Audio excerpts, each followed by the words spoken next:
Selamat pagi, siang, dan sore semua. Sebelum saya memperkenalkan diri, saya mempunyai pantun untuk kalian semua. Orang yang salah harus dihukum. Cakep. Biar adil buat semua kaum. Cakep. Saya ucapkan Assalamualaikum. Sambutlah hari dengan tersenyum. Perkenalkan, nama saya Sela Syama Safitri dengan NIM 1107621234, Prodi Pendidikan Guru Sekolah Dasar, Fakultas Ilmu Pendidikan, Universitas Negeri Jakarta. Sebelumnya, saya membuat video ini untuk memenuhi tugas akhir mata kuliah Dasar-Dasar Hukum Ilmu dan Ketatanegaraan dengan dosen pengampu Bapak Dr. Otip Satibi Hidayat, MPD. Oke, jadi belum lama ini tuh telah ramai mengenai sebuah kasus, yaitu kasus keputusan Mahkamah Konstitusi memperpanjang masa jabatan KPK dari 4 tahun menjadi 5 tahun. Nah, jadi Mahkamah Konstitusi ini mereformulasi ketentuan masa jabatan pimpinan Komisi Pemberantasan Korupsi atau KPK yang sebelumnya diatur dalam Undang-Undang KPK selama 4 tahun menjadi 5 tahun.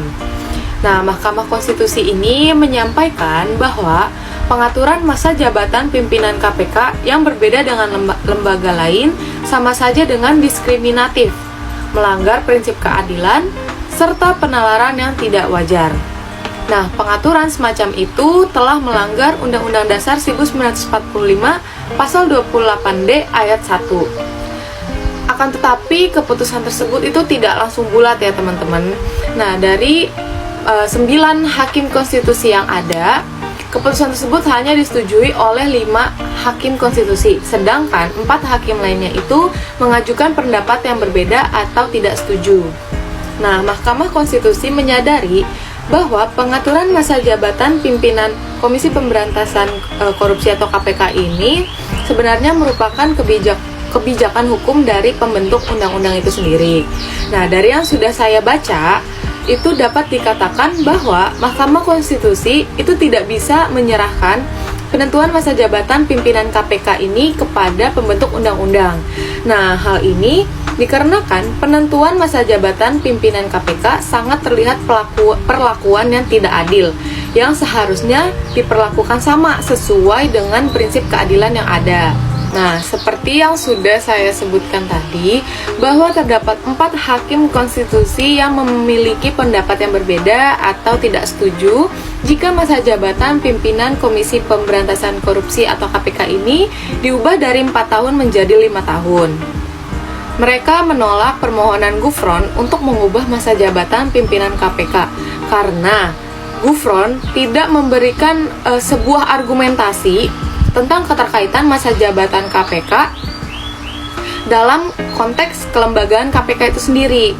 Nah, dari hasil yang sudah saya baca dan saya catat, yang saya ketahui itu bahwa Gufron itu hanya menyebutkan bahwa perbedaan masa jabatan pimpinan Komisi Pemberantasan Korupsi dengan 12 lembaga non-kementerian yang masa jabatannya 5 tahun itu memunculkan anggapan bahwa Komisi Pemberantasan Korupsi atau KPK ini berkedudukan lebih rendah dengan lembaga yang dimaksud. Nah, padahal nih ya teman-teman, menurut keempat hakim konstitusi ini, hal tersebut hanya asumsi belaka karena tidak ditopang oleh bukti-bukti yang cukup dan meyakinkan. Kenapa? Karena ketidakseragaman masa jabatan Komisi Negara di Indonesia itu kan tidak dapat begitu saja ditafsirkan, telah menimbulkan ketidaksetaraan, ketidakadilan, ketidakpastian hukum, dan diskriminatif, serta menimbulkan keraguan atas posisi KPK secara struktur ketatanegaraan Indonesia. Nah, kemudian ya teman-teman, sejumlah pakar hukum tata negara mendesak pemerintah untuk segera membentuk panitia seleksi atau pansel calon pimpinan KPK demi menghindari kecurigaan publik bahwa putusan Mahkamah Konstitusi ada campur tangan istana dan bernuansa politis jelang pemilu 2024. Kemudian, Mahkamah Konstitusi juga menyatakan syarat batas usia calon pimpinan KPK paling rendah 50 tahun dan paling tinggi 65 tahun itu bertentangan dengan Undang-Undang Dasar 1945. Nah, selanjutnya opini pribadi saya mengenai kasus tersebut adalah pemilihan yang dilakukan 2 kali dalam masa jabatan Presiden dan DPR itu akan berlangsung untuk 20 tahun ke depan. Masa jabatan 5 tahun itu membuat komisi dipilih sebanyak 1 kali dalam satu masa jabatan Presiden dan DPR. Nah, sedangkan sistem perekrutan 4 tahunan itu telah menyebabkan Presiden dan DPR dapat melakukan penilaian terhadap pimpinan KPK sebanyak 2 kali. Nah, sebenarnya karakteristik independensi lembaga KPK ini tetap dijamin dan tidak ada kaitannya dengan masa jabatan pimpinan ya teman-teman.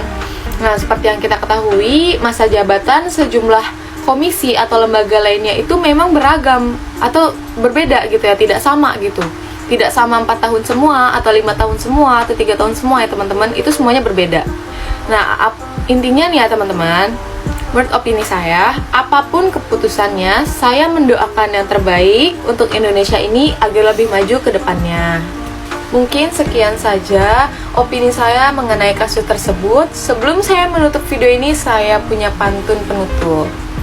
Makan buah melon dicampur pepaya, cakep. Dimakan terpisah, jangan sekaligus, cakep. Cukup sekian pemaparan video kasus saya. Semoga saya dapat nilai yang bagus. Yeay, terima kasih. Wassalamualaikum warahmatullahi wabarakatuh.